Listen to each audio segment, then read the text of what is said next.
akan menjelaskan sosiologi sebagai ilmu tentang masyarakat. Mungkin bagi kalian yang baru masuk SMA, ini adalah pelajaran yang baru karena di SMP kalian belum mempelajari sosiologi. Sosiologi adalah ilmu yang mengkaji interaksi manusia dengan manusia lainnya dalam kelompok dan produk yang timbul dari interaksi tersebut seperti nilai, norma, dan kebiasaan. Interaksi di sini maksudnya adalah hubungan timbal balik antara manusia yang satu dengan manusia yang lain, atau individu dengan individu, atau bisa juga individu dengan kelompok.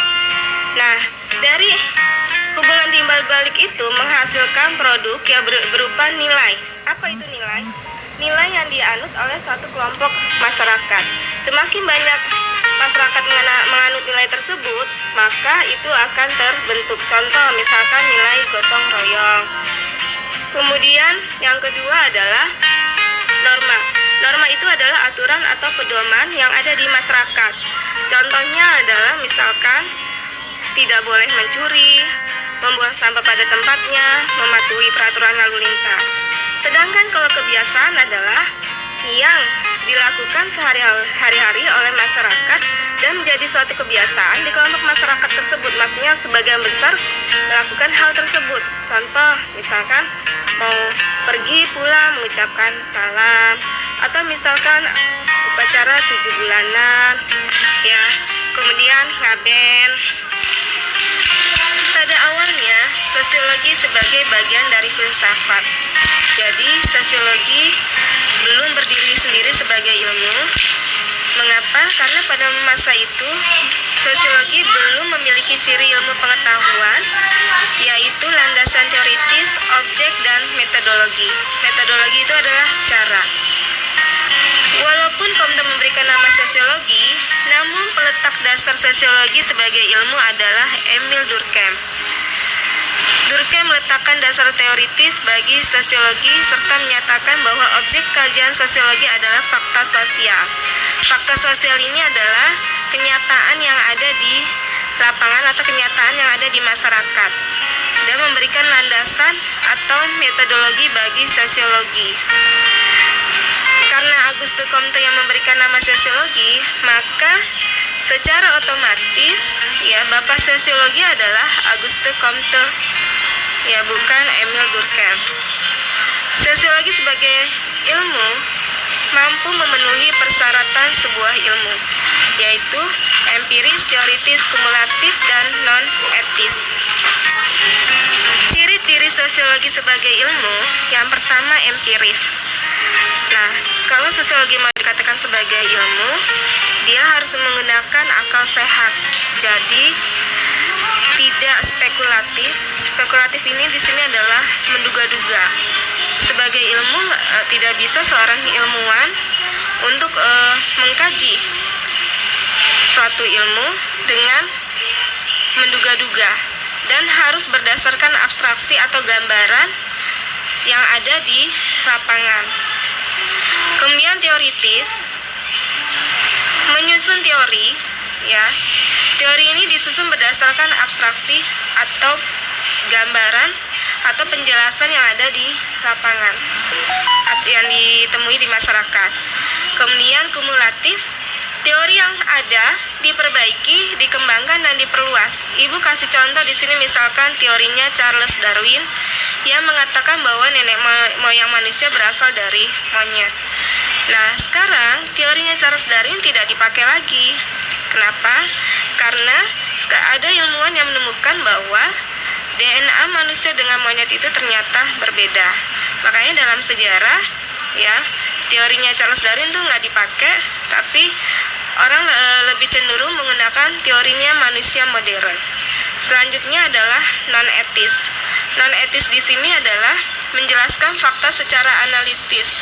Jadi, fakta yang ada di masyarakat, kenyataan yang ada di masyarakat, apa yang terjadi di masyarakat, ini dianalisa, ya. Tidak langsung memberikan argumen yang atau membuat kesimpulan sendiri.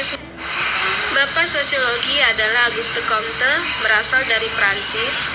Kenapa Auguste Comte? Karena Augustus Comte yang memberikan nama sosiologi.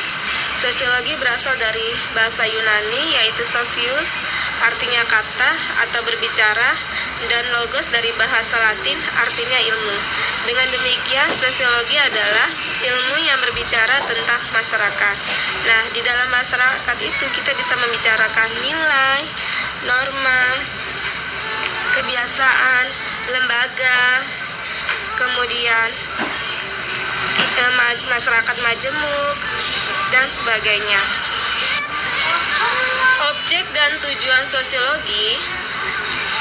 Objek sosiologi adalah masyarakat dengan fokus kepada hubungan antar manusia dalam masyarakat dan proses yang ditimbulkan dari hubungan tersebut.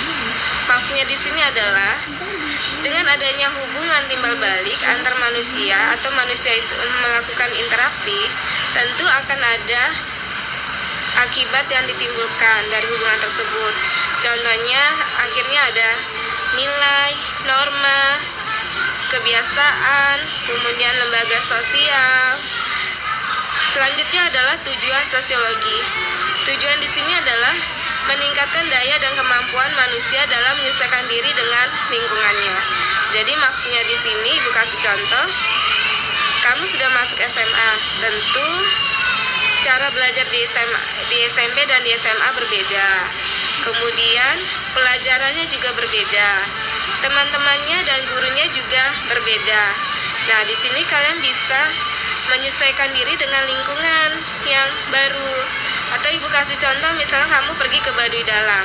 Di Baduy Dalam itu tidak boleh ada teknologi. Jadi kalau kamu ke sana, HP itu harus dimatikan. Demikian yang contoh Ibu berikan. Tokoh bahasan sosiologi yang pertama adalah Emile Durkheim, yaitu fakta sosial. Fakta sosial di sini adalah cara bertindak dan berpikir yang berada di luar individu dan memiliki kekuatan memaksa dan mengendalikan individu tersebut. Ya, jadi individu tersebut tidak mempunyai kekuatan, ya, dan dia berada di dalam paksaan. Contohnya adalah tata peraturan sekolah. Ya, kenapa dibilang tata peraturan sekolah masuk? Karena sifatnya adalah memaksa. Siswa masuk jam 6.30, itu adalah aturan. Dia tidak bisa seenaknya masuk sesuai dengan jam yang diinginkan. Jika semua siswa mematuhi aturan tersebut, maka sekolah akan tertib dan teratur serta kondusif. Kemudian Max Weber adalah tindakan sosial. Tindakan sosial di sini adalah tindakan yang mempertimbangkan perilaku orang lain. Maksudnya di sini adalah orang tersebut berinteraksi dengan orang lain. Jadi ada orang lain, ya. Contoh tindakan sosial, bila orang tersebut bernyanyi di atas panggung, nah berarti kan dia nyanyi bukan untuk dirinya sendiri kan, tapi di depannya itu ada orang lain. Atau contoh yang lain, ibu menasehati Budi. Atau contoh yang lain adalah antara pembeli dan penjual yang terjadi tawar-menawar. Sedangkan kalau tindakan bukan tindakan sosial, contohnya adalah Andi menulis diari, atau Andi sedang melukis, atau Umar sedang bernyanyi di kamar mandi. Kemudian selanjutnya adalah Ward Miles at Sociological Imagination. Di sini diperlukan untuk memahami apa yang terjadi dalam masyarakat. Ya, jadi kita seorang sosiolog itu bisa membayangkan apa sih yang sebenarnya terjadi di dalam masyarakat. Ya, ini ada dua, personal trouble of milieu, kemudian public issue of social structure. Nah, personal trouble milieu masalah pribadi, ya, dan bisa dari masalah pribadi ini bisa menjadi merupakan ancaman terhadap nilai yang ada, ya. Nah, contoh misalkan seorang artis Korea bunuh diri Nah, pemerintah Korea ini harus mencari tahu kenapa artis Korea banyak yang melakukan bunuh diri. Apakah karena depresi, stres, dan cari solusinya, ya, agar tidak ada lagi yang melakukan perbuatan itu kan, karena itu kan juga tidak baik ya. Atau contoh yang lain, pengangguran. Ya, jika yang menganggur hanya satu orang, maka ini adalah personal trouble. Nah ini perlu dicari solusinya apa? Diberikan pelatihan. Tapi kalau public issue, jika sebagian besar penduduk yang menganggur, ya ini jadi public issue. Ya. Nah, pemerintah mesti mencari solusinya yang lebih besar, apa dan kenapa. Kemudian contoh yang lain misalnya adalah kebakaran di hutan. Ya, yang kebakaran hutan yang terjadi di Riau dan akhirnya mengganggu terhadap sebagian besar masyarakat di sana. Ini juga bisa menjadi public issue. Realitas sosial menurut Peter L. Berger, yang dimaksud di sini adalah seorang sosiolog harus mampu membuka tabir realitas sosial. Realitas sosial itu adalah kenyataan dalam sehari-hari. Contoh, misalkan seseorang harus bekerja keras, kemudian di keluarga ada aturan, itu realitas sosial. Kemudian petani bekerja di sawah. Demikian penjelasan dari Ibu. Selanjutnya silakan kalian lihat video berikut ini.